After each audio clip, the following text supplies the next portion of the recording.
in us to give. It is always better to give than to receive. We must help the helpless, and there is joy in the act of giving. This can even save a life. For an example, donating organs is a life-saving act of kindness. There are a lot of organs in our body. Proper functioning of the organs is needed for a healthy living. But sadly, our organs can shut down due to diseases, disorders, or even accidents. If you get into an accident, you can either damage or even lose an organ. In these cases, you have no other choice but organ transplant. Therefore, I think it is very important for us to give our organs. There are many people willing to give their organs for this cause. According to beadonor.ca, one donor can save up to 8 lives.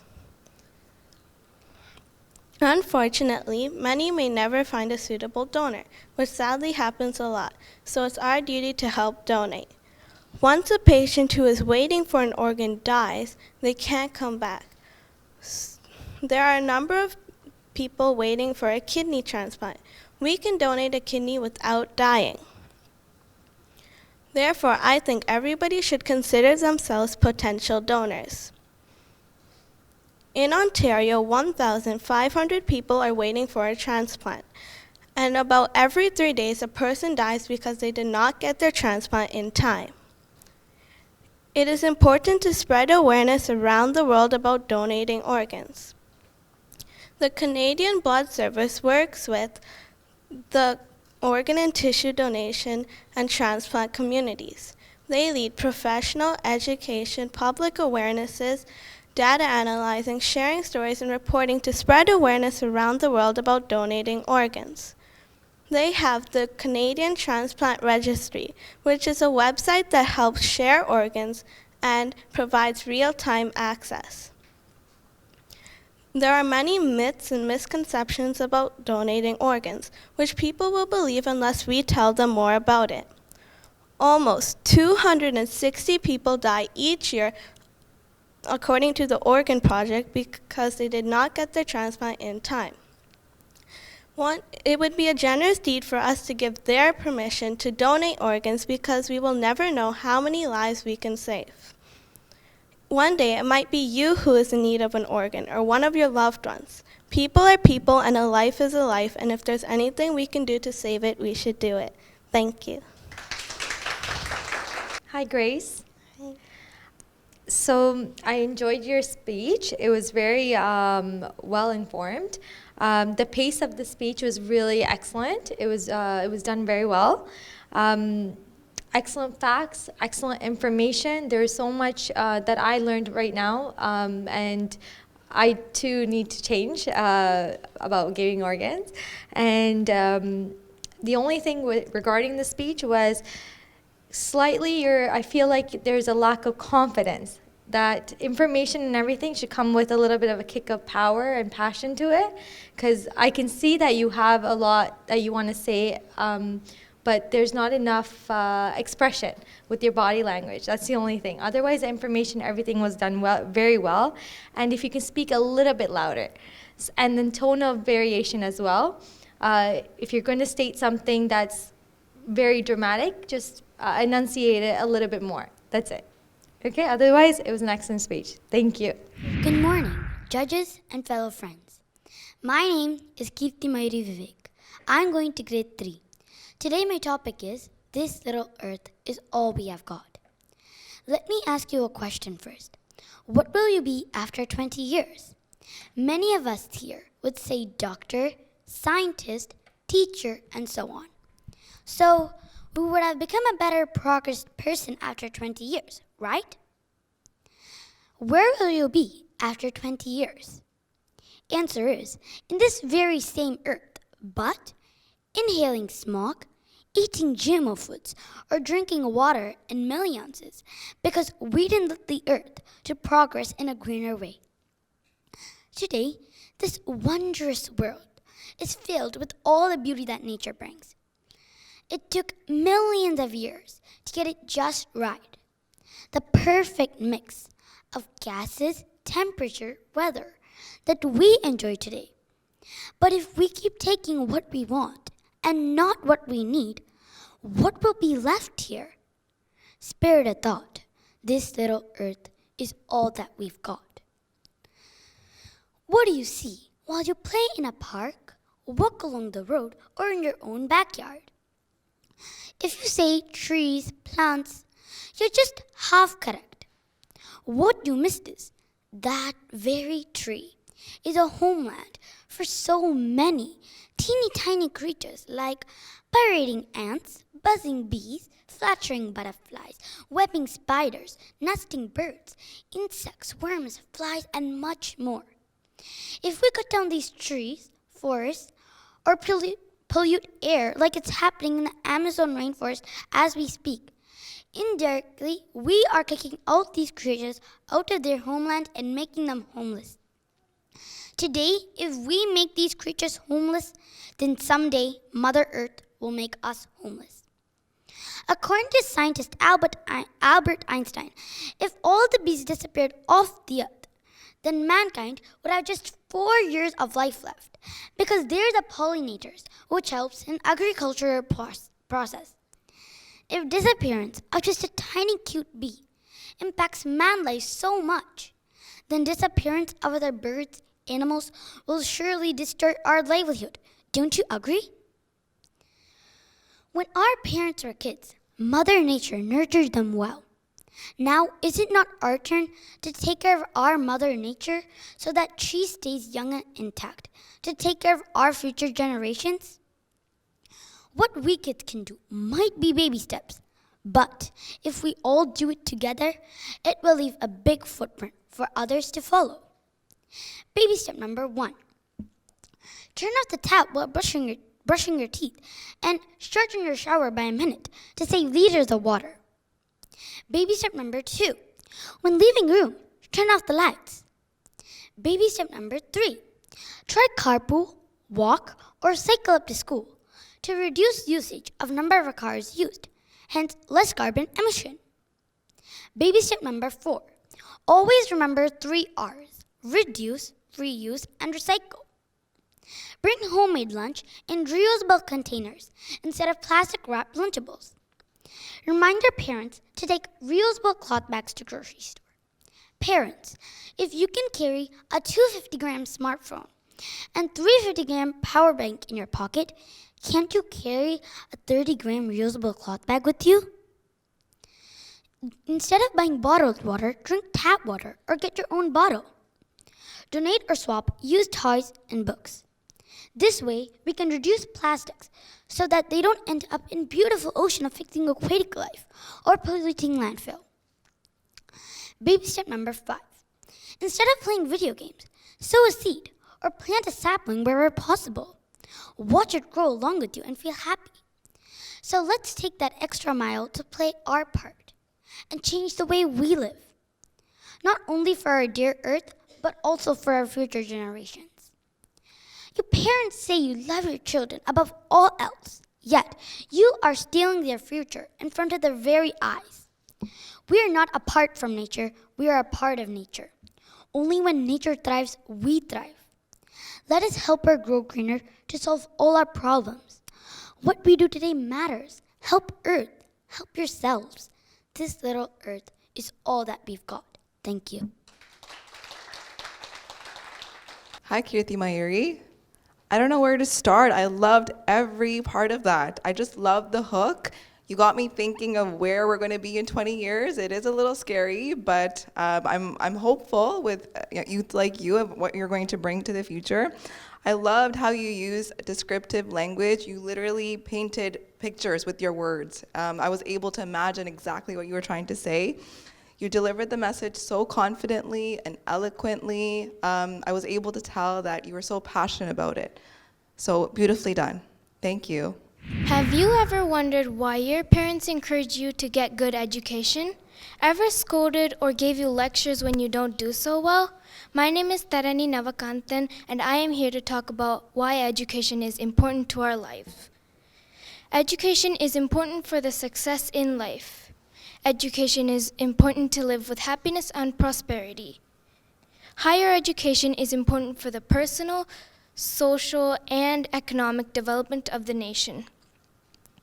Education enables students to do the analysis while making life decisions. Life gives various survival challenges for humans, but education guides humans to fight with failure and to get success in life. Education is the only thing that can remove corruption, unemployment, and environmental problems. Education is not about doing good. It is about how you can live with your own feet. Education helps people become good students, parents, siblings, and honest citizens. Education makes the national development process fast. Everyone deserves to be educated. Education is the first early investment for child development. Similar for governments and nations to make their countries developed, their first budget allocation has to be on the education infrastructure in schools and colleges. Education grows as values. If you have the skills and not the values, then the educated person becomes useless. For example, many people are educated, skilled in many trades, but then they use their skills to disturb and cheat with the fouls for society. That's why it's important for teachers, syllabus creators, and boards to regulate topics to certain value useful goals, so that students connect and focus on the good values and usefulness of their education. The value of education and its significance can be understood from the fact that as soon as we are born, our parents start educating us about an essential thing in life. Toddlers start learning new words and develop a vocabulary based on what their parents teach them. They educate them as their mother, father, sister, brother, etc., and how to behave with each person, giving them respect. They also provide them priceless knowledge about ethics and morals right from the beginning when they have a tender mind, so that these qualities stay with them for their entire life. There is no reason for anyone not to have education, and our generation should be happy to have it with no difficulty. I hope this speech informed you about education and why it's important. Thank you for listening to my speech. Hi, Tharani. Hi. Thank you for your wonderful speech on education. I think you touched on lots of great topics, and as educators, I think we agree with a lot of things you're saying, like investing in education and things like that. I would just say going forward, try to have more facial expressions, just so we can see, because your passion is there, but it's not fully coming through. So we would like to see more of that, and maybe bring in some personal connections, some global connections, things like that, to make it more relevant and to really connect with us. So otherwise, I thought it was a very powerful speech. You had really good points, like bringing in morals and values into it. Lots of great points. Just the delivery on how to connect with the audience would be the next step, okay? Very well done. Thank you. No matter what shape or size you are, you should feel confident in your own skin. You should feel beautiful no matter what. Joanna Krapu. Hi, my name is Janu Jagathisan, and I'm terrified this year. As a girl attending grade 9, all I'm trying to do is avoid drama. With a show of hands, how many of you guys have heard of quotes or sayings of Joanna Krapu's? And how many of you guys respect it? Now, that's a lie. Walk into the nearest school and try counting all the people sitting in the corners worrying too much about others' opinions. Exactly. That's the point. You can't. You run out of fingers and your toes. Everyone here looks for the flawless skin, muscles, the hourglass figures, and a caked face. Why do the people who have scars, pimples, different sizes get kicked to the curb? Isn't what they have inside that matters? The personality reveals all the uniqueness of each and one of us. So no one, not even our beloved judges, have the right to judge anyone by their appearance, unless they are able to scan them and put up an accurate data. Sounds creepy, but you know what I mean. It's just wrong. Well, half the time, I don't even blame you. All the movies we watch, whether it be Disney, Marvel, DC, we always see perfect people with abs and a happily ever after. It's gut-wrenching listening to kids saying, I want to be a princess because they're skinny, beautiful, and lucky. Do you hear that?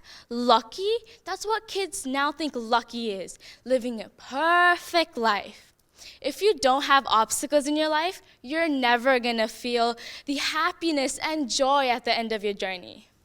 Just because of people who think they're all perfect, so many of us torture ourselves to become admirable. Many starve themselves thinking they're losing calories, and some take shots and drugs that slowly kill themselves. If people don't accept you for who you are, it's time to find people who don't make you change for them. This is where our world stands now, where so many creative individuals are underestimated and bullied for their appearances, where infants ask for a skinny body, where movies portray a perfect show which triggers the audience to become more like the character. And let's not forget the fact that at least 1.2 million students are killing themselves for a perfect body. Perfect is nothing. Perfect is an act. Perfect should be used to define the extent to which you should work hard to. Thank you. Hey, Janusha. Janusia. Amazing. I enjoyed it. Very powerful. I loved your delivery. And you're right, we don't have the right to judge anybody, but your speech was very well done. Thank you. Very well done. The only thing, I'm going to tell you the amazing parts afterwards. The only thing that I would want you to work on would be the ending, just a smoother ending, that's it. But otherwise, your eye contact, your speed, your body language, your expression, everything, excellent. It was really well. Thank you. Thank you. Hi, my name is Krisha Dushiyantan. This upcoming year, I'll be going to grade 5. Today, I'll be talking about the advantages and disadvantages of electronics. First, I'll be starting off my presentation talking about the advantages of electronics. Electronics can be a helpful tool in many ways, such as to get in contact with a person in emergency and with studies. While walking on the street after work or school and you are trapped, for example in an incident, a phone can be a lifesaver. Also, it helps with your studies. For example, if you didn't know a word, you could check the definition on your phone. These are all many ways electronics can help us in our daily lives. Now, I'll be talking about the disadvantages of electronics. There are a lot of disadvantages of electronics, such as if you're watching close to any screen, you might get bad eyesight and would have to wear glasses so you don't get blind. And if you watch a long time, you might get headaches. That's why you should limit yourself for half an hour or 1 hour of screen time. That's why I limit myself for 1 hour of screen time. Now that you know the advantages and disadvantages of electronics, I hope you choose the right decision. Thank you for listening to my presentation about electronics. I hope you enjoyed. Hi, Krisha. Hi. Thank you for that speech on technology. I loved how you weighed out the pros and cons. We were able to see what you thought from both perspectives, and I was also able to make a connection with that and the use of electronics. Very informative. I think moving forward, because you were so focused on delivering such great information, I think you may have forgotten to use your hands a little bit more to enunciate some points. But overall, a great speech. Thank you for that. Thank you. You're welcome. Good morning, my dear judges, parents, and friends. My name is Loony, a woman. Today, my topic is going to be about I'm glad to be me. I look in the mirror, and what do I see? I see the me no one else can be. I am proud to be born of a Tamil boy. I am 4 years old. I go to Box Public School. I'm part with my lovely family with mom, dad, and taller brother. Do you wonder my favorite sport? I will tell you. None other basketball. My goal is to play a basketball player. I watch Vijay movies and dance for his songs. My friends like to be around me because I'm nice and funny. My size, my shape, and my color on my skin make me all and in. I'm trying to be a good swimmer on confidence. Not least. Last, not least. Thank you for listening to me. Hi, Harinayan. Hi. How are you? Good. Good. I liked your speech, this whole glad to be me. I liked the little quotes you had and all the things you were saying about what makes you you. You sound like a very fun person. And I can imagine you have lots of friends who like to be around you. So very well done. Just next time, speak a little bit louder, okay? You have really good words and a good message about how it's important to be yourself. Little louder next time, okay? But very, very well done. Good job.